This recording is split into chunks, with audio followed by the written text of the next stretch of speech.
일요일 밤이 깊어갈 때 느껴지는 특유의 무겁고 가라앉은 공기가 있습니다. 내일 아침 출근길 지하철 2호선의 엄청난 인파와 소음을 미리 걱정하며 스마트폰 화면만 무의미하게 넘겨보는 직장인들의 마음속에는 단순한 피로를 넘어선 깊은 공허함이 자리 잡고 있지요. 늦은 밤 홀로 운전대를 잡고 한숨을 쉬는 자영업자나 조용한 거실 소파에 앉아 텔레비전 소리를 줄이고 쓸쓸함을 견디는 은퇴 준비자들의 모습도 이와 크게 다르지 않습니다. 우리는 끊임없이 무언가에 연결되어 있고 바쁘게 움직이지만 정작 내면의 중심을 잡아줄 단단한 무언가가 결여되어 있다는 느낌을 지우기 어렵습니다. 맞습니다. 지은 씨가 말씀하신 그 공허함과 불안감은 현대인들이 겪는 가장 보편적인 정신적 갈증이라고 할 수 있습니다. 뇌과학적으로 분석해보면 이러한 상태는 뇌의 전두엽이 극심한 스트레스와 인지적 과부하로 인해 제 기능을 하지 못하고 있음을 보여주는 명백한 신호입니다. 뇌는 불안을 감지하면 이를 빠르게 해소하기 위해 즉각적인 보상을 요구하게 되는데 이 과정에서 우리는 아주 사소하고 일시적인 자극에 쉽게 집착하게 됩니다.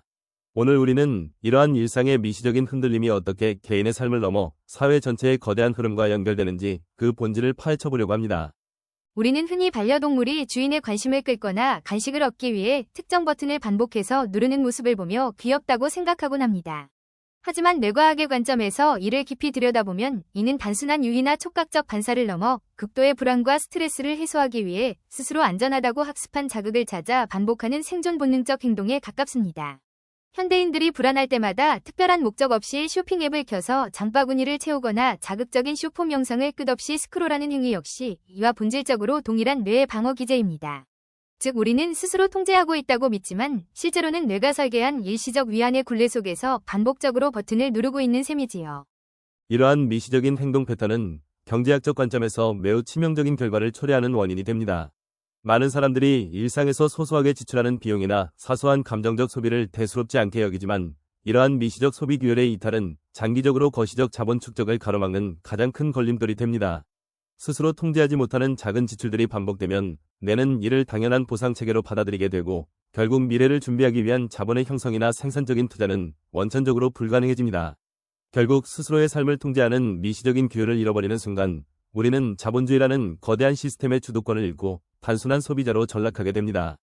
역사적 관점에서도 이러한 내면적 규율의 붕괴는 매우 중요한 시사점을 제공합니다. 과거 거대한 제국이나 문명이 몰락하는 과정을 추적해보면 외부의 강력한 침략이나 군사적 패배보다 내부 구성원들의 미시적인 자제력 상실과 도덕적 해이가 선행되었음을 알 수 있습니다.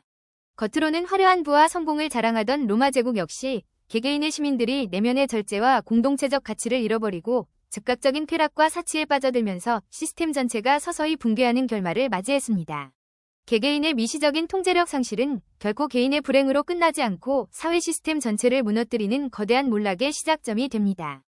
그런데 여기서 우리는 한 가지 중요한 질문을 던져야 합니다. 과연 현대사회에서 개인의 의지와 자제력만으로 이 모든 정교한 자극과 불안을 이겨내는 것이 가능할까요? 기술이 발전할수록 인간의 뇌를 자극하는 마케팅과 알고리즘은 비교할 수 없을 정도로 정교해지고 있기에 개인에게만 엄격한 규율을 요구하는 것은 한계가 있습니다. 그래서 최근 미래학자들은 10년 뒤인 2036년이 되면 인공지능이 인간의 생체 신호와 심박수, 그리고 뇌파를 실시간으로 분석하여 개인에게 가장 최적화된 정신적 안정감을 주는 서비스를 제공할 것이라는 예측을 내놓고 있습니다. 인공지능이 인간의 영혼을 관리하는 일종의 영적 탓 역할을 대신해주겠다는 선언이지요.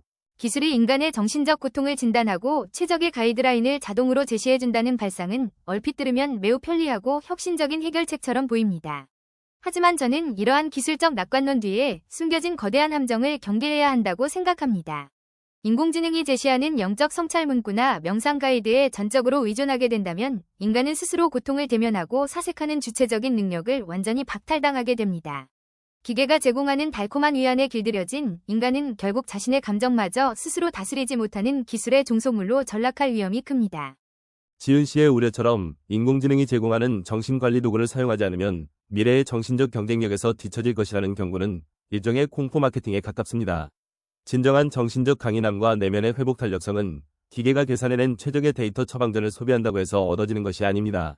오히려 삶의 무게와 고통을 온전히 느끼고 그 안에서 스스로 의미를 찾기 위해 처절하게 몸부림치는 과정 속에서만 길러지는 고유한 인간의 능력입니다. 기계가 주는 일시적인 위안에 의존하는 것은 상처의 진통제만 계속 투여하며 상처가 골마 터지는 것을 방치하는 것과 다름없습니다. 맞습니다. 퇴근길 지하철에서 피로에 지친 젊은이나 어두운 방 안에서 외로움을 견디는 은퇴자가 진정으로 필요로 하는 것은 인공지능이 출력해낸 매끄러운 문장이 아닙니다. 그것은 자신의 삶을 있는 그대로 인정하고 스스로의 힘으로 일어설 수 있다는 주체적인 신뢰와 용기입니다.